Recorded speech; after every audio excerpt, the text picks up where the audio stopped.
This is Empire Sports Alliance, Unfiltered. No fluff, no filters, just the real side of sports. We're talking athletes, coaches, agents, doctors, executives, the people behind the scenes who actually move the needle. From building careers to surviving the grind to winning off the field. This is where real conversations collide.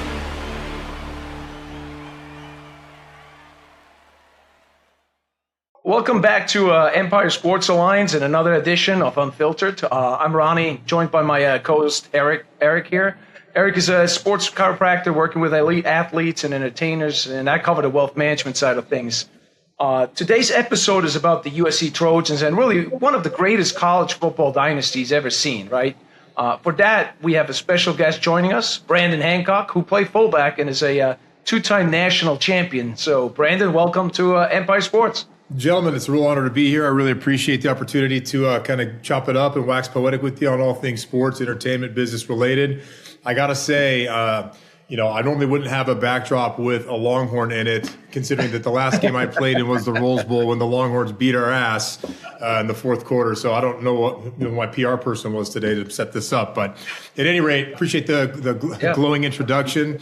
I was definitely fortunate to be a part of not only just a football dynasty, but probably one of the most popular eras in college sports when you factor in the fact that, we had two Heisman Trophy winners on one side of the football on my team, with that being Reggie Bush and Matt Leinart, and the fact with all just the Hollywood carryover with Paris Hilton and Kim Kardashian and the attention that was kind of garnered because, at that era, Shaq had gotten shipped out from Los Angeles.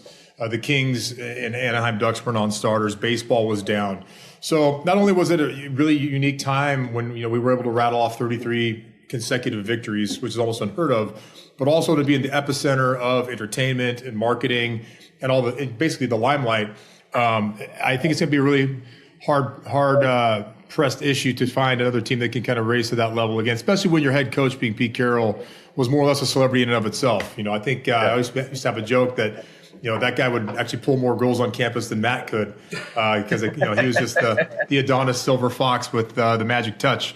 But at any rate, I appreciate the warm introduction. It's great to be here and look forward to digging into some items with you today. Yeah, man. No, we appreciate your time. In terms of probably want to cover a few things in terms of obviously the experience being, in college, with that program, but then also in terms of how did that transition into your work? Then again, going back to playing the game, how's the fullback position, that you played, and then where do you see that today, right? Today's game and how that transition, et cetera. So, but I guess, really to start with, it's talking about those days back in college, what's the first thing that comes to mind when you sit here and talk about it? Well, I think if you talk to any person who's formerly been part of not even just a championship team, but a team at all, right? It's the locker room camaraderie, it's the brotherhood, it's the loyalty. And, part of me, a lot of fans nowadays like to have all access passes into every nuance, nook and cranny of what's going on in an organization, in a building, a training table, when you're at the, sports, medicine office, all that kind of stuff. But back in that era, and I won't say I'm too much of an old curmudgeon, we kind of had our own little thing, in mafia terms, omerta, it's this little thing of ours. And, I was fortunate enough during that time frame, when I got recruited out of high school, USC was not at the top of the mountain at all. I took a leap of faith to get involved with that program. Entering that year, they were 6-7. They got embarrassed in Las Vegas. Brandon? This was 2001. So Pete Carroll happened to be what they would call the consolation coach. He was not their first choice. And he had kind of had an embarrassing exit with New England and the Jets. So you got some Jets memorabilia, regalia on there, pal. Yeah. But he was very respected as a player's coach. And so, they went to the Las Vegas Bowl and they lost to a very pedestrian Utah team. I believe Troy Polamalu had 22 solo tackles in one game.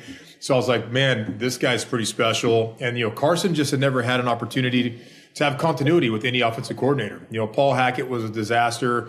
And he just, he was a guy that, by all intents and purposes, was an Adonis. I mean, he was 6'6", rocket arm, believe it or not, had great escapability and was front, top line speed. And, I looked up to him like, man, this guy is going to be the next big thing.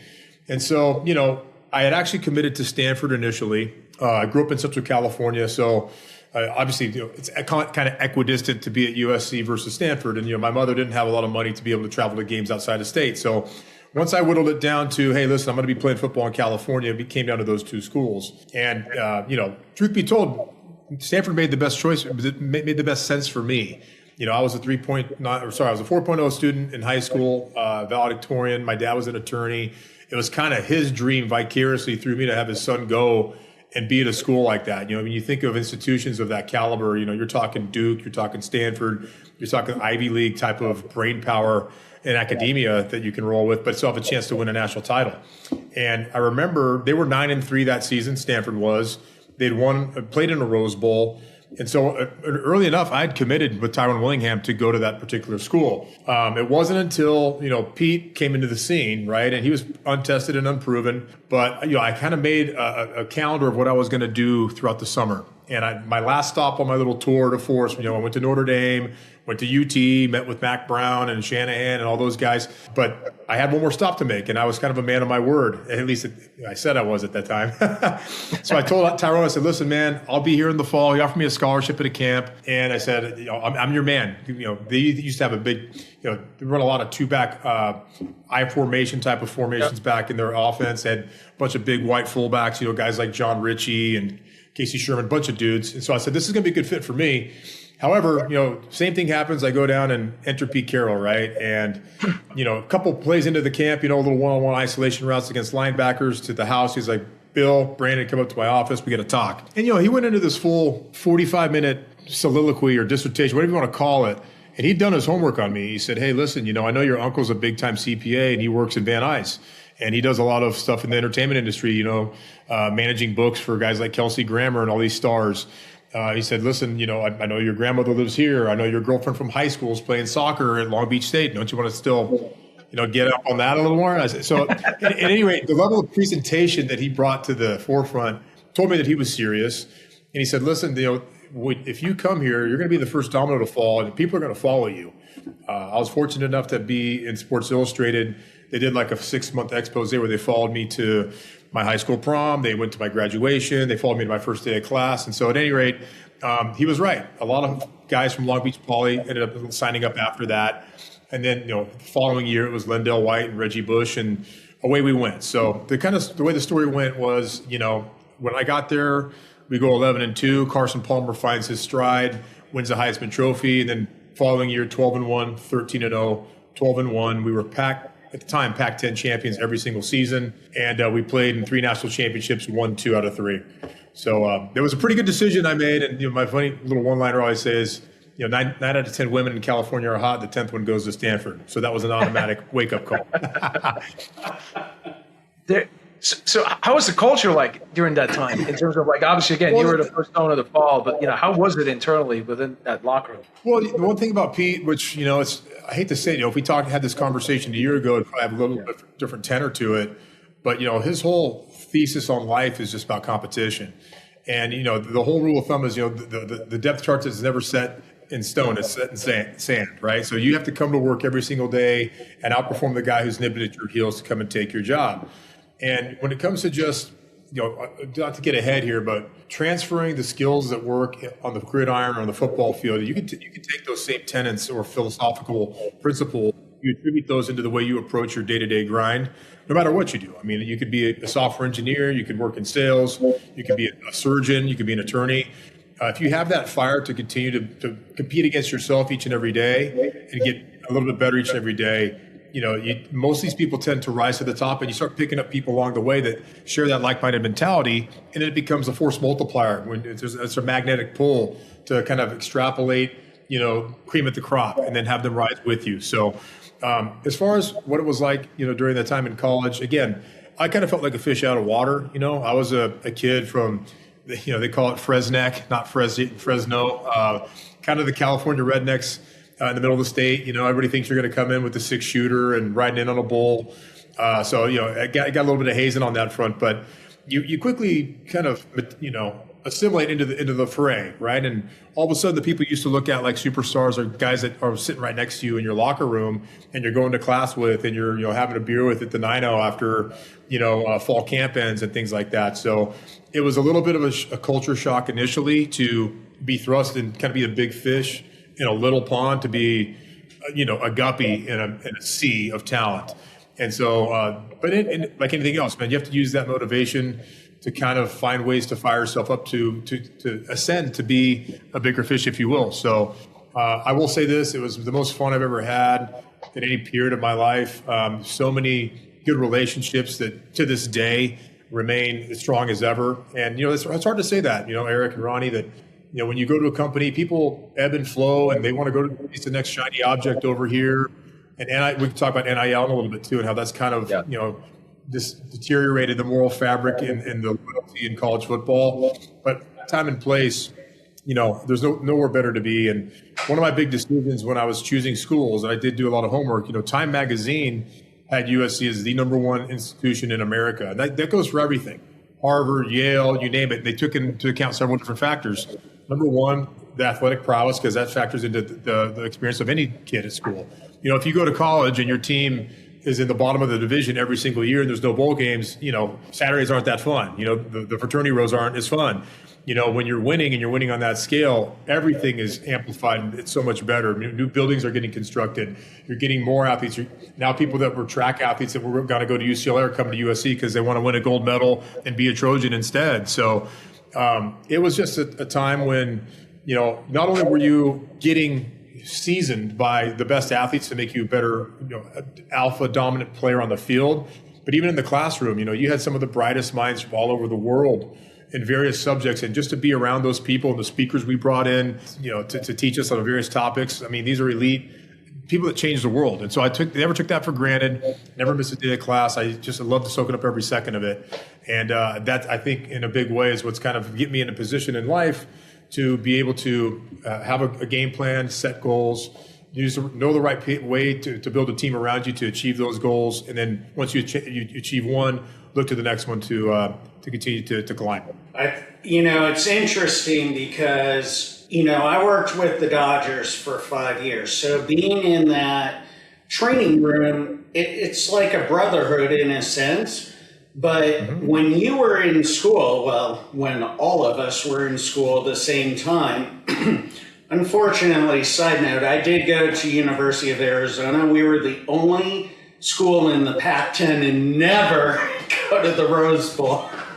I know that's a tough moniker to carry. Heartbreak. Yep. But you guys have the basketball thing going, so that's okay. Yeah, we can bear down on the hard number court. one, baby. Tails many a year. Yeah. But it was interesting. I would think when you were there, guys were not transferring. You're with the guys the whole time, and now guys are transferring. Now it changes the dynamics of brotherhood and just growing and being together. And even with the Dodgers, I would see guys get traded and come back, and you have the bonds for sure, but now it's a little different, I would think. It certainly is. And it's left a bad taste in a lot of people's mouths. I mean, listen, I'm all for it. Back when I was in school, I would get the same stipend check as the star quarterback, as the sixth string alternate female golfer on the golf team. So everybody was, treated as equal. But you look at the numbers, man. Every other sport on the roster, even including men's basketball at USC. Men's basketball might have broken even a year or two back when they had like Taj Gibson and OJ Mayo. We went to the Elite Eight one year, but other than that, we underwrite everything. And so, I'm a big proponent of athletes getting paid what's commensurate and due. We live in a capitalist society, and you should be able to reap the rewards of whatever people are willing to provide you based on your likeness or your autograph or your time or what have you. And then, I appeared on sitcoms back in college. I was in magazines where they used my name and my pictures and sold products, and I had to give every check that came my way. I had to walk straight to the compliance office and hand it over because that was an illegal benefit because I was a football player. So at that point, you didn't get any of it, Brandon, right? Nothing. No. Had I taken $1 and they found out about it, 100%, you'd be ineligible. Not to say that, listen, don't mean to tell me that Vince Young, I never had a free cheeseburger or borrowed someone's cell phone to make a call. It's silly stuff. And people did, I had pretty cool summer jobs where I got to do a lot of fun things that, probably were not free and probably were not accessible to, everybody. But I think that we've entered a weird space where the pendulum has swung so far in one direction, it needs to correct itself to some extent. And I hear this mainly from our people that are trying to run the program now. And, I'm not a huge basketball, junkie, but, think back to the one and done years. It's really hard to build a program if you're Kentucky or you're Duke or Michigan and you get these premier elite players and they're there for one season and they're out. Because, you build your roster around this one centerpiece. And that's been a big gripe with men's college basketball forever. Now, back, in football, if you say you went to a school like USC and you had, we'll go tailback you, right? You had Reggie Bush, you had Lindale White, you had Chauncey Washington, you had Joe McKnight, rest in peace, all these five-star blue chip guys. And you're like, hey, you know what? I'm going to test my mettle. I'm better than these guys. I'm going to start. Well, what happens if you go through fall camp and all of a sudden you're number 2 or 3 on the depth chart? You know what you had to do? You had to bust your ass, buckle your chin strap, work harder, wait your turn, or be ready to beat their ass next year, right? Nowadays, that's all gone. There's no grit, there's no commitment, there's no loyalty, there's no perseverance. You see kids all the time, if they sign up and they get promised, which again, shit in one hand, wish in the other, that they're going to be the starter at a school and it doesn't pan out, they just pick up their bag or their ball and they go home. They go somewhere else. And even if you are a starter, if you can eke out another $500,000 or $1 million to go from one school to another school because you want to, bread up your family, there's no guarantee on tomorrow. It's really just kind of adulterated what makes college football so great. It's the tribalism, it's the loyalty. I mean, a lot of the people that are cutting checks, mind you, they're not the football guys. They're not the Marcus Allens of the world and the USC football stars. A lot of times it's the guys in the Olympic sports or smaller programs because they're so grateful that this university maybe gave them the career that got them into a private equity deal that made them $50 million. Maybe that's where they met their wife. It's where they want their kids to go. So I do have a problem with the way things are shaking out right now. For the head coaches on football staffs, it's equally difficult because your job is to coach, to master the X's and O's, to master your personnel, to bring in the right pieces, defensively, special teams, so that you have the most comprehensive elite unit on the field week in and week out. You prepare for, pitfalls. Now you have to re-recruit the same players every single season, let alone the kids out of high school. So that's why you're seeing this normal, natural sort of shift or bifurcation of duties where the head coach is strictly coaching, and now you're having GMs. Like Andrew Luck was the first one to do this at Stanford for the most part. So when I look at from 30,000 feet and look at college football, it's not an amateur sport anymore. We all know that. It never really was an amateur sport, but they're going to run these teams just the same way that they run NFL franchises now. Yep. They might as well be a commissioner. The NCAA has zero power anymore.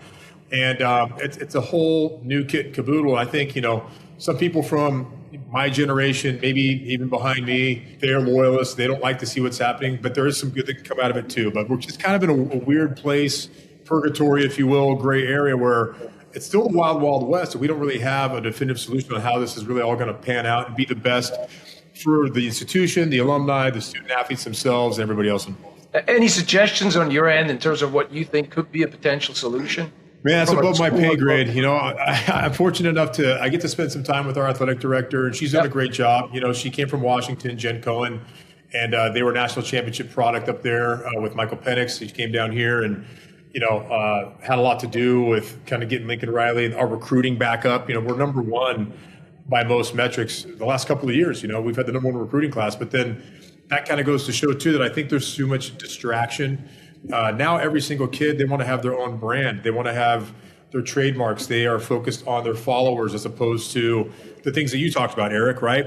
Being in the trenches together, going through the fire together and having that ultimate, cohesion through adversity, as I'd like to say it. And so, times have changed. Kids are different. It's hard to ring them. But the thing that I see that's most glaring within USC alone is player development, right? You get people in, and I don't want to be negative too much here, but Caleb Williams won a Heisman. They were 11-2 one particular season 3-4 years ago. Then the next year he went 7-5, and I remember we did not lose that many seniors. The roster was pretty much intact. That's a coaching issue. I've looked at our defense, and we've constantly been trying to find a D coordinator that's going to really kind of right the ship on that front and help. if we could stop some opponents here, we would be in that national title position. We would be in the playoffs, but every game winner is a shootout. So I'm not sure what the right answer is, but right now, the way it looks like it's shaping out is whatever team has the deepest pockets, that can buy the best players and afford the best coaches, is going to win. And, Eric, with your background in Dodgers, baseball, and Ronnie, you're more of a hockey guy, but I mean, look at how when there's no salary cap and you have these runs with, the Yankees and such, because they had the most dough to throw around. Yeah. And so it seems to me like you're going to start seeing a lot of schools that turn it around quick. Indiana's a perfect example, right? And who'd have thought? They're the losingest program in FBA 1 history, and now they're with 16-0 in 2 seasons, and Cignetti's a star. I think like SMU, there's other small schools that you're going to see that have oil money and stuff like that are going to kind of have more parity. And it's just like the NFL. Each and every year, there's 8 teams that make the playoffs and 8 teams that don't, that made it the year before. It's a lot more. You're still going to have your blue bloods because just the brand recognition and such, but there's opportunity for more schools to compete, I think, and they're doing it with dollars. Talking about coaches, back to when you were there, the way Pete left with the whole school getting in trouble, how did that sit with the players? Like, to me, he kind of just said, all right, I'm going to the NFL, see ya. Did you guys feel betrayed or... From my personal perspective, I get it. That's a mixed bag there. There are some people that are Team Pete, some people that are F you, bro. So it just depends. I was kind of done playing at the time. My last year, as I mentioned, the game was the Rose Bowl 2005.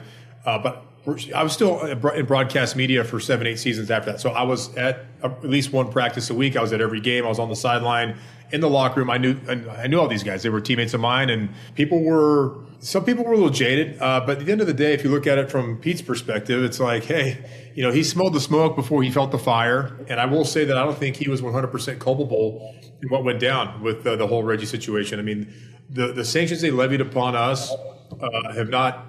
I mean, it was like the closest thing you could have to a death sentence, period. And I didn't think the punishment fit the crime. Other schools have done many similar things like that in the past with a minor slap on the wrist.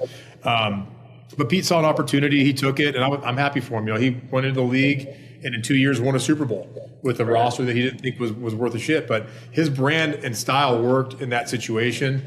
But, yeah, those are some rough times for our program. I know that – trying to jockey between, Lane Kiffin and Sarkisian, and he had his old issues, and changing the athletic directors between Pat Hayden, who's another, it's kind of a nepotistic hire. He's a homer, and Lynn Swan was not the right fit at all. We experienced a lot of rough years there, and that kind of tails into what we were talking about a minute ago. There's a lot of donor fatigue. The standard's a standard. To steal, Mike Tomlin's quote, right? And at SC, you're expected to win the Rose Bowl every year when you're confident or be close to doing it and have a chance for a national title. And, God forbid it, these poor kids had to play with 30 less scholarships for 2 or 3 seasons, whatever it was there wasn't a real chance for them to succeed. But like anything else, you kind of learn from adversity. You go through the tough times in the trenches. And hopefully we're at a space right here where we have an opportunity to springboard and take it to the next level. And I think we're trying to implement all the right things and we have the right leadership in place. But, let's face it, if Lincoln has another year we'll call it average, because this was an average finish to last season, if we're not in the college football playoff and competing for a ring, you're going to have to eat that. You're paying this guy $10 million a year. They're going to have to probably pay him $55-60 million to walk. And then it's a whole reset. And that's just kind of the tough pill to swallow in college sports these days. So it sounds like you still do a lot with the team and stuff. When you were at school, if a guy like you came to talk to the team and try to help out and stuff, were you hard-headed and I know everything, I don't need to listen to this old dude and move on?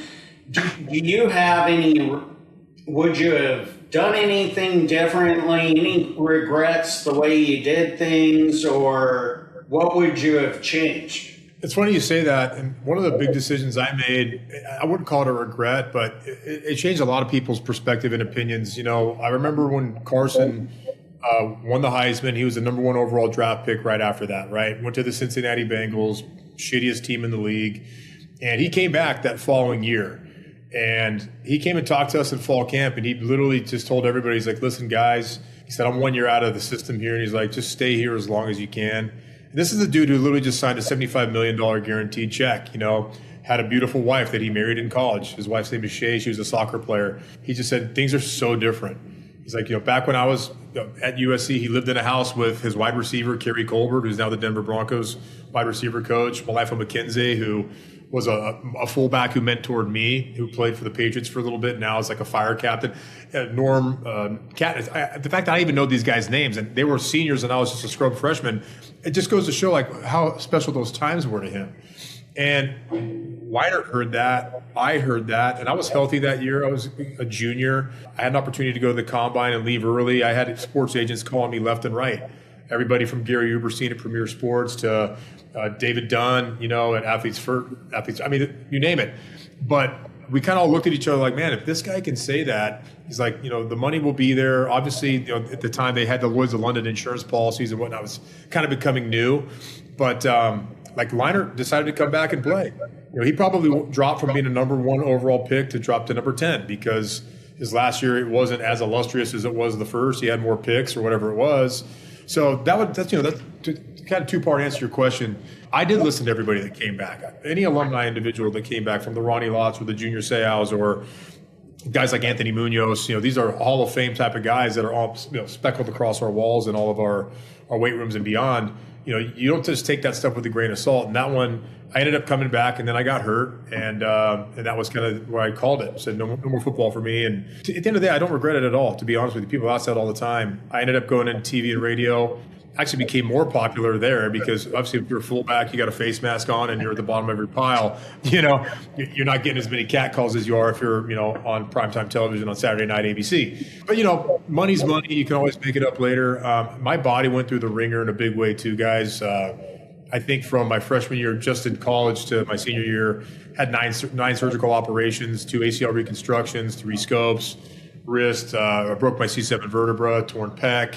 And then that's not to mention what happened in high school. So it was my time. And the cool part about it, which I try to convey to younger people too in sports, is that, that's another thing, right? You used to be student athlete. Like you had to be a student first in order to be an athlete. And if you weren't, you'd be on academic probation. You wouldn't be able to suit up. Now it's the other way around. It's just you're an athlete. And if you want to be a student, then have at it. But we really don't give a shit. We're here to win games. So, there's 2 sides to each coin on that front, but, I maximized my opportunity there. As I mentioned, I got my master's degree in under 5 years, had a redshirt year, so I had a little bonus time, was Phi Beta Kappa, met some of the most smart minds and outside of sports too, guys that are running Fortune 500 companies now that are building skylines in Honolulu and New York and Singapore. So that kind of stuff resonates a lot more than just the memories on the field. Now, obviously, when you have the hardware to wear out when you're going to a Super Bowl party or something like that, a lot of people put a lot of cachet and value into that because, there's not that many people walking the planet Earth that have won a national championship in college, let alone 2 in a row, and let alone who have played with 3 Heisman Trophy winners. I mean, that list is very narrow. I think 19 or 21 guys that came in my freshman class are the only guys that could ever say that because we played with Carson, Matt, and Reggie. So, in retrospect, Brandon, hit the ball. Did you always play fullback then? You always played as fullback? I got recruited as purely as an athlete. They were say you want to play linebacker or fullback. So, there's a question for you maybe that might stink a little more deep on should I have stayed on the offensive side of the ball? Because in that case, listen, when you're sharing the backfield with those type of guys and you have Mike Williams as a receiver and Kerry Colbert and everybody in your offensive line is first-round draft pick, you're not on the field all the time. When I got they basically had me when Nike did their football training combines and stats. I was just an athlete because I played middle linebacker in college. I played running back / fullback on a wing T offense as well. I mean, I was a defensive end at times and kind of just did it all because I was just kind of a freak with size, speed, and metrics and all that stuff. But listen, everything happens for a reason. And the reason, I enjoyed playing fullback in our offense was once Norm Chow got there, he was an aired out, wide open West Coast style of guy. So once they realized that they could have the same chess pieces on the board, but we had a mismatch with a fullback like me and a linebacker, me running a 4.4 and someone who's lucky to pull a 4.6 at the same size and weight.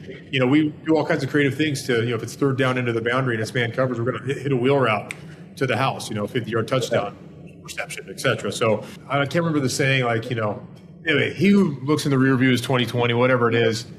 There's a lot of things that could have maybe been better, but there's a a whole lot of things that could have been a shit ton worse, right? I think if anybody could kind of, trade their college experience, whether they played football or not, classroom, social life, etc., for what I had, it'd be a very, very short list. What do you see the position going now? Like if you look at today's, NFL, the pros as well as the college. So, I always thought, there's a big need for fullback, but you tell me. I think it's making a resurgence today, to be honest with you. It's kind of a different style of body type for fullbacks. Juszczyk at the Niners is kind of like, if I'm not mistaken, he was like a rugby player before he started playing football. But he's just a big man. He's not quite tall enough to be a tight end, but he can dig people out of the hole. He can run power. He can run ISO. He can run bob. He can square up against defensive ends and shoulder or D tackle. But he can also run an option route against a linebacker. And if he needs to, he can run over a free safety coming up to play 9 in the box. So he's a guy that's an athletic type of fullback.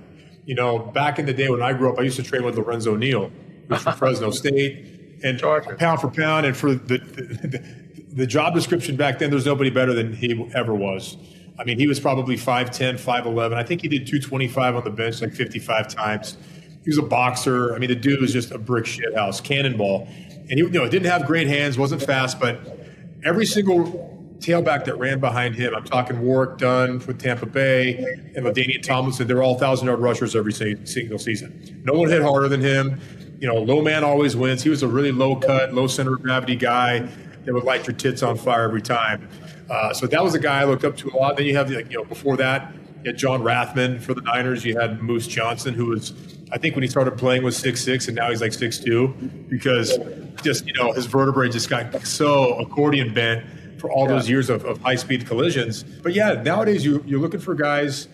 If you watch like the Ravens, they have that guy Ricard. He's literally like a 300-pound fullback, but he moves really well. So there's a place for these people in the backfield, and also spread out where they can create mismatches. Guys like Kittle and I hate to say Kelsey. These are what people would traditionally think. These are stiffer white guys, but they can separate. They have big catch radiuses, and they can also block. If you can do a little bit of everything, it's going to make you more valuable, because as you know in football, when you change personnel groupings, if you're going to bring in 3 wide receivers, and they're going to go to nickel. But if you have a guy that can basically act as a wide receiver in your base personnel, that's where you create those mismatches where you get big chunk plays and splash plays and things like that. So I'm happy to see that. The fullback was dead, literally dead for a while. I mean, when all the rule changes happened, with Brady, and you couldn't touch the quarterback at all. It kind of became 7-on-7 for, I don't know, probably 8 to 10 years there. It's a flasher style of football. You score more points, but a lot of the teams you see run deep into the playoffs now, you got to run the ball. You got to take it out of the opponent physically. You got to do it in cold weather. So I'm just wondering, right? You watch these games, and it's 4.5 a yard, and these are big playoff games, and you have a spread formation and a shotgun, and it's like wouldn't it be easier to have a lead back maybe in there, like single eye offset? That's what I'm wondering in terms of am I just seeing this as a fan because I've been watching for decades, or am I missing something? What's your take on that? No, I think there's a noticeable shift with the way offenses are kind of dialing it back up to 21 personnel. I mean, they want to be physical. Kyle Shanahan's one of the preeminent guys that's doing that. McVay is committed to the run. Look at the Seahawks, man. My running back coach in college, Kennedy Polamalu. Okay, it's Troy Polamalu's uncle. He's a Samoan dude. He's probably 320 today, but he played at Mater Dei. Again, absolute juggernaut of a human being. And when he got the job, this is his first year as the running back coach at the Seahawks, and he goes and wins the Super Bowl. I have a text on my phone literally back right around when they went to the draft. It was probably last Easter. And he said, Brandon, I promise you, we're going to run the fuck out of the ball this year. We're going to use a tight end. We're going to use a fullback, big white guy with a number 40 on it, just like you. And he said, we're going to beat the shit out of teams. And we're going to play good defense, and we're not going to fuck up on special teams. And that got them a Super Bowl. And kudos to Sam Darnold, who's a total stud, by being a savvy game manager and having the ability to make the big plays when needed. Like, what a comeback story he is. We can talk about him all day long, but that type of football is going to win. And I think this is a great year to look at the template of that. And other coaches, it's a copycat league, right? People see what's working and what doesn't. And they start to try to migrate those type of principles and personnel groupings and stuff into their own offensive scheme. So I hope to see a lot more of it, to answer your question, Ronnie, short form. Cool. Thanks, man. So how's your body holding up now?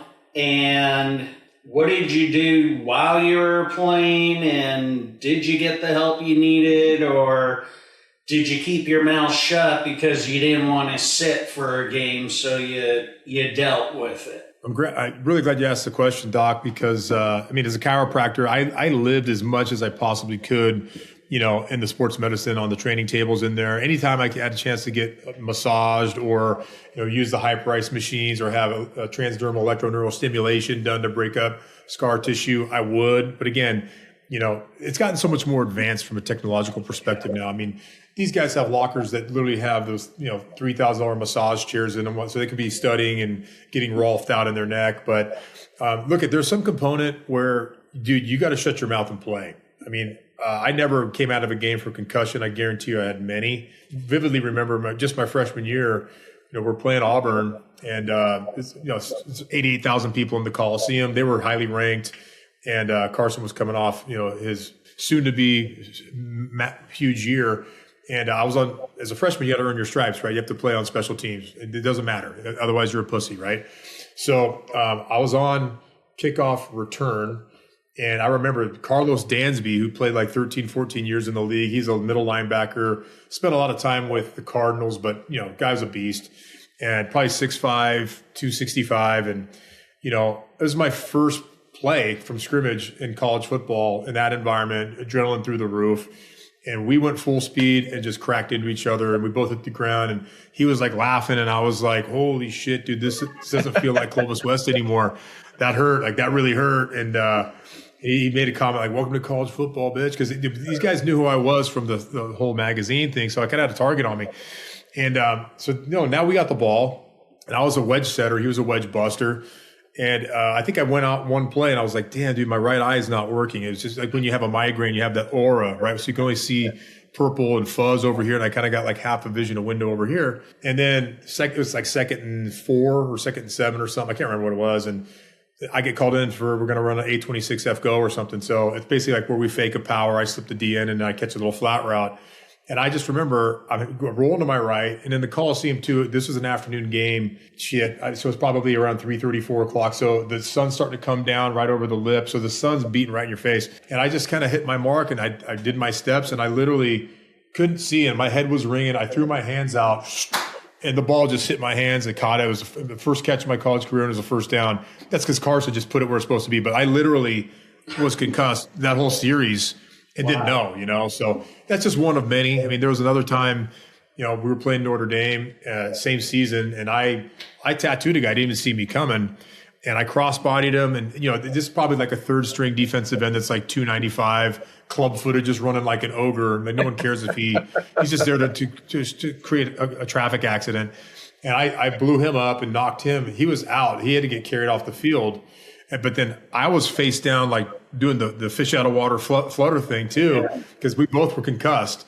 And then I got back up and I went to the wrong sideline, and they were beating me. They're shoving me out. What the fuck? I was so out of it. I went to Notre Dame sideline. And then the funny thing about that, to your point, Eric, is when we broke down film that following Monday, Pete used that as an example. He's like, that's how you fucking play special teams. That right there, that's the only way to do it. I'm like, little did you know, dude, that I was like seeing stars for the next 25 minutes. So, we're using technology where I'm treating concussions, and we could heal a fracture in a third of the time and get rid of pain and inflammation in half the time. Actually, I know USC is looking at the machine I have sitting right here and stuff. So the technology obviously has changed, but you're also only as good as the training room staff, because a lot of these guys are old school and they just want to stick to the ultrasound and stim and get you back. Right. That's ancient history now, of course. And to that end, we were really fortunate. We had a guy named John Myers. I don't know if you know the Myers Sports Institute, Eric. Yeah. He's like the head. He was Kobe Bryant's personal trainer, essentially, but he was with us for a long period. So he was very cutting edge, very progressive. My cousin has a proprietary ankle brace technology that's blowing up. It's in the NBA now. penetrate the NFL. Amon-Ra St. Brown wears it. And I took him when he first had his prototype to go meet with John. And he's got the AEG building. It's over where the LA Kings practice, the Lakers facility is at. And I mean, they can do, torque force tests on plates and all this crazy stuff now with lasers. I mean, the game has changed so much, and I wish we had that. I mean, hell, I wish nowadays you can inject. I have no meniscus. I have no hyaline cartilage in my knee. You can almost like regrow that now and play another 5-10 years, it seems like. You could regrow that, but part of the issues with the force plates and the cameras and all that, guys are just relying from a technical standpoint and not looking at the human movement and the, tissue, what it feels like. And so it's like you have to be able to go both ways. You can't rely on one or the other, obviously. And I'll tell you, some of the best athletes that I saw, and these aren't the guys that were doing the max power clean or hang snatch or bench press or squat. Like I was one of those guys, right? I had a bodybuilding background. I was a power lifter. And so again, that's not functional sport movement on a football field, right? Everything is fluid. It's multi-directional. It's off balance, proprioception and all these different things.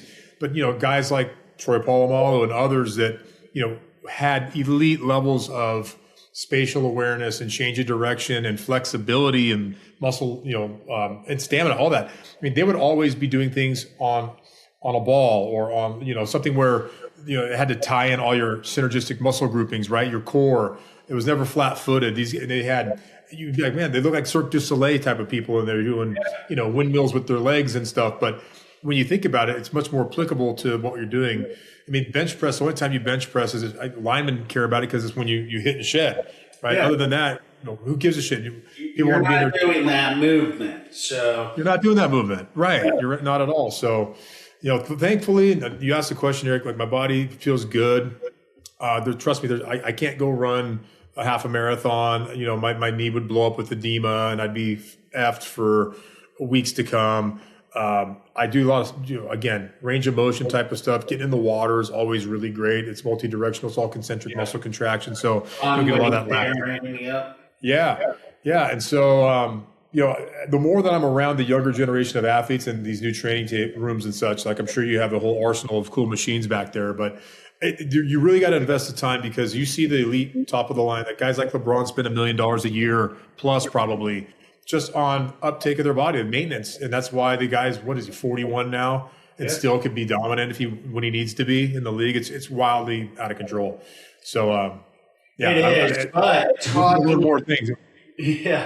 Talking to the younger athletes, they still think they're invincible. And, a lot of them are not doing the foam rolling and all the dynamic stuff to warm up. They kind of just get out there. And I was with one of the Colorado Rockies players today, and he was saying the way they're having them do stuff for spring training right now, they want him to get there at, I think it was like 7:30 in the morning to do hitting, and then have breakfast after, and then do weightlifting. And he's like, I'm not even warmed up. Why would I go hit right now? And it's like, nowadays, people are you got to get on the bands first, rubber bands. It's a slow burn to get up to max, capacity when you're going to perform. And that's some of the things like old school versus new school we didn't really have as much. And you see a lot of guys, pop their Achilles and pull hamstrings, and they had to get patellar tendonitis because they're doing too many front squats and stuff like that. So I think the paradigm has changed a lot, and for the right reasons. And especially with baseball too, so much of it is with core strength and power being generated from your hips and such, right? It's the ground up also, it's a biometric chain. Planet, and then the power going up, and it's a labor of love. I used to be very into kinesiology and physiology. If I had the time to go to med school, I probably would have liked to become a doctor myself. But bodybuilding is one of those things where you study a lot of how to create muscle hypertrophy. but it's only so good. I mean, you look at the best MMA fighters and grapplers, golfers. Usually the guys that are the most jacked, shredded, and big are the ones that are hurt the most. Right. Because I remember in one period of time, like our team nutritionist wanted me to start adding way more fat. She's like, Brandon, you're 5.5% body fat. You're too damn lean to take shots once we get in the middle of the season.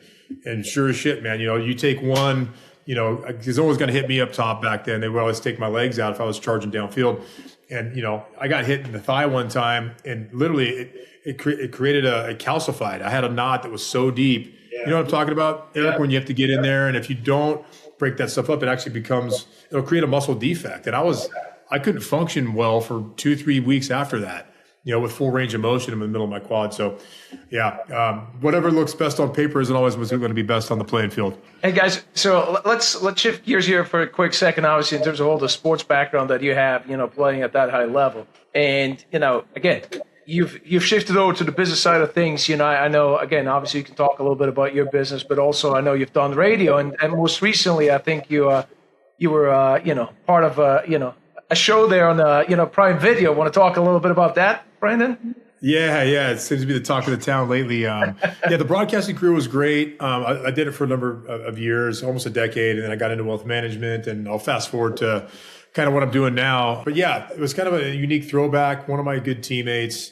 and actually a very good friend at the time, kind of got off the beaten path. His name is Owen Hansen, and without getting too deep into the weeds on what he did and all the mistakes he made, it's kind of more about his comeuppance story here now of retribution. He got out over his skis, started off as a bookie, with all the fraternity houses, and then got into selling drugs. And then it just got it snowballed on him. And he had a 21-year sentence through good behavior and cooperating with the authorities internationally, got out after 9.5. And now there's been enough of an audience, enough people that believe in him to see that this guy could do anything he wants in life. He has the mind to run, an empire, a legit one too. And so he's built a new nutrition company. It's called California Ice Protein. That's taken off. It's backed by Legendary Sports Nutrition. Guy has a motor like none other. And the documentary did so well as far as eyeballs and attentiveness and attraction that it's going to be made into a full-length feature film soon too. So the guys that did The Wolf of Wall Street, right? Jordan Belfort, ex-con, who had to pay the government $40 million in restitution. They told his story unfiltered and unadulterated. And next, that movie made $1 billion. He paid off Uncle Sam and has a clean bill of living now. And so this is the same kind of formula that's going to happen, I think, with Owen. And that's, the guys that did the movie Blow, Antoine Fuqua, who did Training Day with Denzel Washington, has been all over it. So that's going to come to fruition, I think, in the next, 18 months to 2 years, which will be a fun story. And talk about paying it forward, giving back we talk about alumni loyalty and these things. He's already gone to speak to the USC men's basketball team. The minute that story broke with Chauncey Billups and that shenanigan card game where they were reading the cards and all that hoopla, and there's guys getting paid $200,000 to throw a basketball game that played for the Heat. Like immediately alarm bells start going off. So he's getting paid, not that he asked to get paid, but they're offering. By the way, Eric, he just got back yesterday. He was at Arizona Wildcats speaking to their athletic department about the pitfalls of getting wrapped up with gambling and bullshit and illicit drugs. So he's got a good speaking tour going on now, which is awesome. And not a lot of guys stood by his side during those rough period of time, but he went on Leinert's podcast, and now he was at Leinert's wedding and Reggie's wedding. But at some point, people it's too hot to touch for the bad reasons. And I'm really happy that that's coming back to the forefront. And that piece gave a glimpse into what college football was like. The episode 1 is really heavily centric on USC and what it looked like on the ground at the time, and the type of attention and the type of student body we had, and the energy and electricity. So for football fans, it's a great watch to kind of check that part out. And for the second part of your question, as it translates to business, it's kind of a natural fit for me. My job with what I do in international staffing, whether it's and also domestic and on-site, I work with elite companies that need to build championship rosters. It's no different than when you are at the NFL draft, right? And you need a rush in. You got to have a specialist here. You need a middle linebacker. Like you have to look at your org chart and find out what are my strengths and what are my deficiencies, and where can I bolster my team to have the best product to secure victories in the business world. So when it comes to staffing, it's the same principle. that I talk about when, companies are willing to pay top dollar to find, if you're a law firm, you need the best partner that understands personal injury law in the state of California that's with slip and fall. I mean, there are not a million of these people out there. So we go through the heavy lifting of finding the cream of the crop, the diamonds in the rough. We thread the needle, and that's kind of what we do. And to me, it's rewarding because, I'm making entrepreneurs, startups, enterprise companies. It doesn't matter what industry vertical they're in. We're helping supply them with the best talent out there so that they can go out there and kick the shit out of their competitors, generate more revenue, and then continue to build new lines of business and achieve their overall goals. And, everybody's got their different metrics for being a champion, but I don't care if you're in insurance or you're in law, legal, you're in software engineering, you're in logistics. Doesn't matter. If you want to be number one, you're going to pay top dollar to find the right people. So that's kind of how, the background and backstory of playing football and seeing what it's like to be benched over someone better than you and then have to work hard to beat them back out. And at the end of the day, after all the licks and bruises and blood, sweat, and tears, you come home hoisting that trophy. I just try to do the same thing for every client that I have in my book of business. Nice. Maybe kind of as a closing question, again, what you were saying, obviously the experience from playing college sports, but then also to transition into business, maybe for our younger listeners, and keeping in mind that you might play college football, but you might never play pro, right? Which is totally fine. There's a lot to learn and all that stuff. What would be the advice that you would give a modern college athlete, playing basketball, football, whatnot? What would be the advice you would give in today's landscape? Again, keeping in mind that they might never play professional sports. My little quote that I like to stick by is, we are what we repeatedly do. Excellence then is not an act, but a habit, right? So you got to stack these Legos and stack a victory on top of a victory day in and day out, right? So there's no such thing as shortcuts. I'm a big proponent. And at the end of the day, there's no such thing as success without a lot of failure too. Not a lot, but there are people that literally from the time they're off the bottle and they're in T-ball and they're going through high school that they have been the man the entire time. And there has to be a dose of humble pie. It's waiting for you out there at some point, but you can't let that derail you and truly it knock you off your pedestal. You got to take those I call them teachable moments or coachable moments where you find out what went wrong, you analyze the situation, you find the solution, and then you replicate that to make the next one more victorious. And the other thing too is, they say he who eats the crystal ball or he who looks through the crystal ball eats the glass. Again, we can't predict the future. All you can control is what's between the lines. And that's day by day. So it kind of falls into the same premise. And there's so many distractions now, like we're talking about. It used to be a lot simpler, before there were camera phones on your cell phone back in the day. And, even before my time, if you wanted to meet up with your friends, you had to clock in after football practice, say, we'll be at McDonald's at 7:00. We're going to go fight Clovis High, whatever it was, right? Today, it's really tough because there's so many people pulling from all these different directions and angles. The first and foremost thing is you got to take care. I think it's incumbent for most people and their parents to be a good student and be a good leader. So if you're, dovetailing off into social stuff, there'll be time for that later in life, when you can tip it back and have fun and enjoy life and party. But in order to really get to where you want to pop the champagne, you gotta, I hate to say it, you gotta eat a mile of shit to see where it came from, right? So in that regard, you gotta pay your dues to get to the promised land. I've been G-rated enough, but any person that I come in contact with that I have a chance to get my hands on is first and foremost, what do you want to do? What makes you happy? If it's music, then stick with music. If you're good at, if you have an aptitude or a propensity to something that maybe you don't like it a lot at the moment, give it a try. Like, don't sell yourself short and see if it grows on you. Because I think everybody loves in life, whether some way, shape, or form, they like attention. They like being praised for doing a good job or succeeding at stuff. Everybody loves a good pat on the back. But when you repeatedly do something and you're getting beaten down and said it's not good enough or you're not going anywhere, that's when people burn out, they fade. And I think a lot of, helicopter parents and coaches can really look at the Todd Marinovich, that type of situation where they will grind you out before you ever have a chance to shine. So my thing is just day by day, surround yourself with good people. Like I said, the whole teammate roster type of mentality. If you want to be a good football player, hang out with good football players. If you want to be a good student, hang out with good students. If you want to be a jackass or you want to be the king of beer pong, hang out with those guys. Because you got to become what we were hanging out with. So philosophical Hancockrities over here. Those are my 2 cents of wisdom I got. Law of attraction brings it right there together. So, yeah. Yeah, certainly is. Yep. Well, Brandon, we definitely certainly appreciate you coming on here and then kind of sharing your story and, kind of tying it all together again from a sports and then also, like just, career background, et cetera. So, no, again, we appreciate your time. And again, for the listeners, if you guys, found value in terms of like, what we shared on this episode, again, if you're an athlete, parent, coach, whoever needs to understand and kind of what the story was that Brandon was sharing, feel free to share it, give us feedback, let us know, and we'll see you again next time on Empire Sports Alliance Unfiltered. Thank you, guys. Thanks for having me, guys. Really appreciate it. We'll do it again soon. Yeah, appreciate it.